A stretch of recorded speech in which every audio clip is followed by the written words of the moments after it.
In the opening scene of the movie, Max, a young man, is driving his girlfriend peacefully when, out of nowhere, another car approaches them.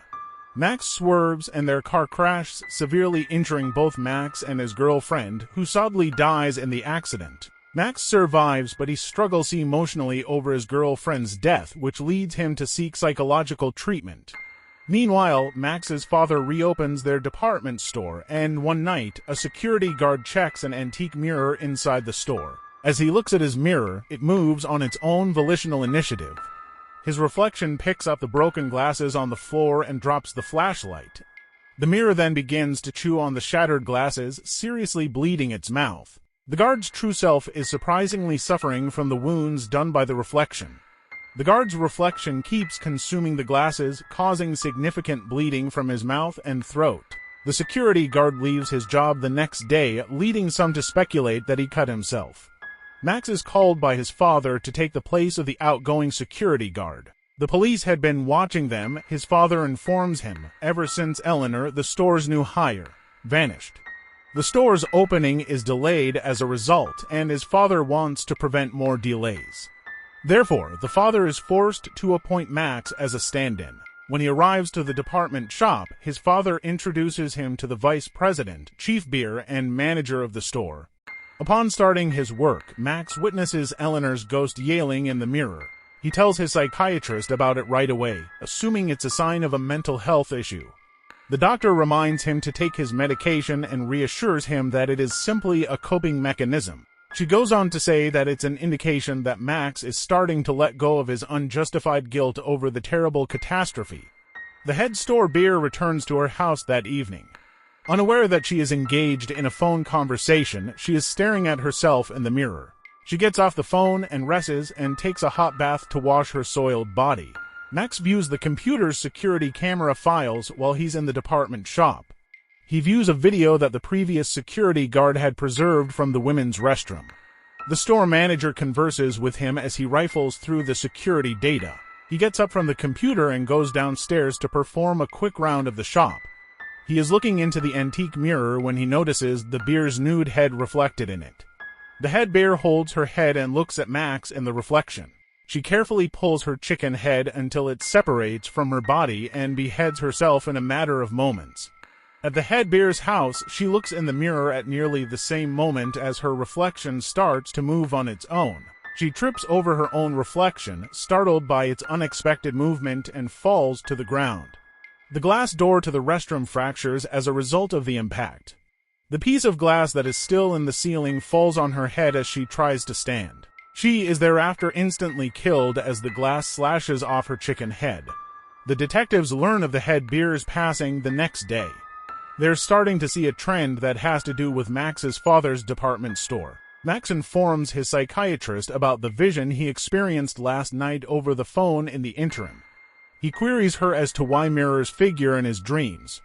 She tells us that the mirror's reflections are always reflections of his. She then gives him the reassurance that his mental challenges are improving.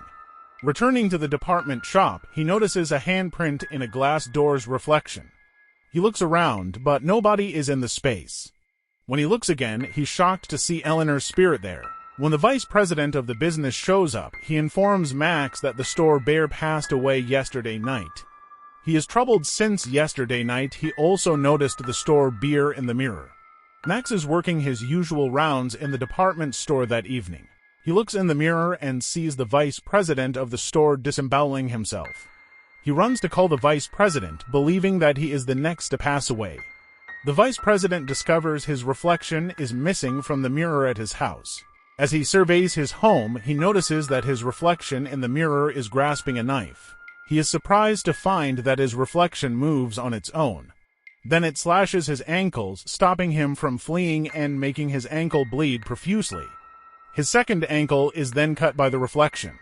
He tries to crawl in hopes of getting Max's call, but he is unsuccessful. When he turns to face this mirror again, his reflection is grinning evilly at him. Then, the reflection cuts a gash in his stomach, disemboweling him and ending his life brutally. When the detective does get to his house, they discover his lifeless body. In an attempt to save him, Max runs to his house, but it is already too late. He sees his father's reflection in the puddle, screaming in agony but sounding like a chicken. That's when he instantly believes his father is the next to pass away. He heads straight to his dad's house. When he does, he arrives in time to save his father from being killed by his reflection. Max then returns to the department store to finish his duties after that. The detectives start to suspect Max of the vice president's death after noticing Max's presence at the vice president's residence. They then pay him a visit in the department shop to inquire about the recent passings of officials from the store. They question him about his earlier visit to the vice president's house. He tells the vice president that he is attempting to report an issue with the mirrors in order to avoid being suspected of being the murderer. He calls the vice president, but the vice president does not pick up, so he personally visits the vice president's house to report the issue. The detectives choose to depart after declining to respond to any more inquiries. In the hopes that the reflection in the mirror may spare his father's life, Max converses with the reflection in the department store mirror, wondering what the mirror wants. Subsequently, his mirror reflection moves on its own, directing the flashlight in the direction of the upstairs box. Max finds Eleanor's identity card after following the light. He follows the light as it moves once more, and it takes him to a banner that says Eleanor is the department store employee who went missing. Max visits Eleanor's sister the following day in the hopes of learning more. He tells her straight out that he saw Eleanor in the mirror, but she believes he's playing a practical joke on her with some filthy jokes. He assures her that it is accurate, and he quickly wins her over to his point of view. He is the only one who is able to see Eleanor in the mirrors, so she questions why.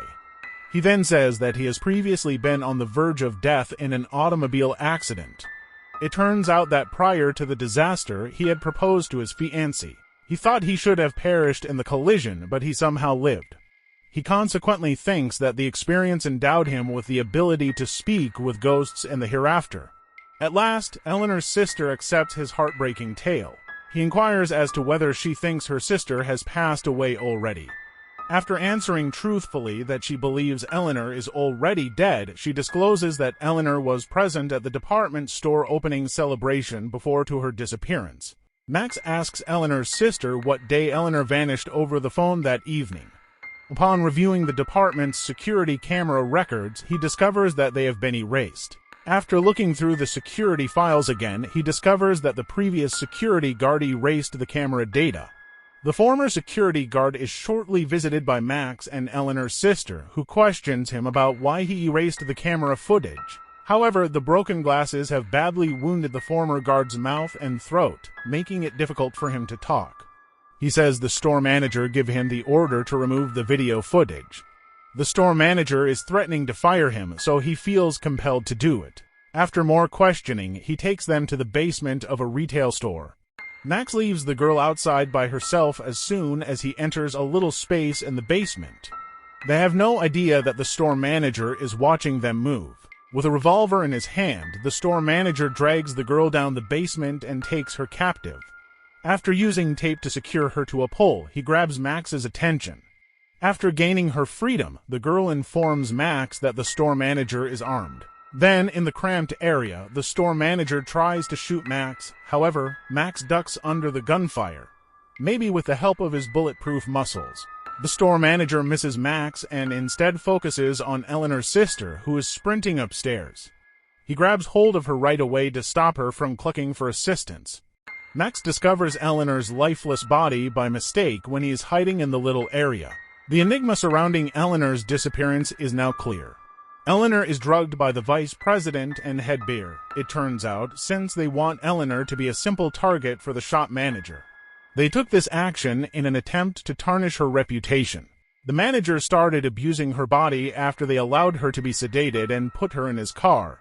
Eventually, Eleanor sobered up and realized the store manager was acting in a perverse way. She then tries to flee. The store manager chases her and chokes her to death in front of the department store mirror in an attempt to stop her from reporting his acts to the authorities. Then it becomes clear that Eleanor's ghost wishes to exact revenge on those responsible and discover the real reason for her abduction. Thus, she killed the vice president and the chief beer by using the reflection in the mirrors. She then threatened to kill Max's father in an attempt to get him to assist her in achieving this. Coming full circle, Eleanor's sister is being pursued by the store manager. When he finds her in front of the mirror, he tries to strangle her to death. Thankfully, Max gets there in time to preserve her life. As they struggle, Eleanor's wrath spirit materializes in the mirror as Max grabs the store manager. Eleanor is able to pull the store manager into the mirror after Max pushes her close to it.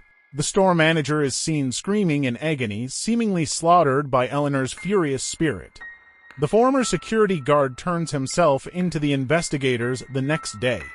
There, he tells Eleanor everything about her passing in the hopes that she will spare his life. Eleanor's quest to solve the mystery surrounding her absence is now fulfilled. After hearing his evidence, the investigators decide to close the investigation. The former security guard screams in agony as the interrogation room mirror eventually breaks, suggesting that Eleanor killed him to finally have her vengeance. To ensure you never miss any updates on new videos, kindly click the bell icon, subscribe to my channel. Thanks for watching.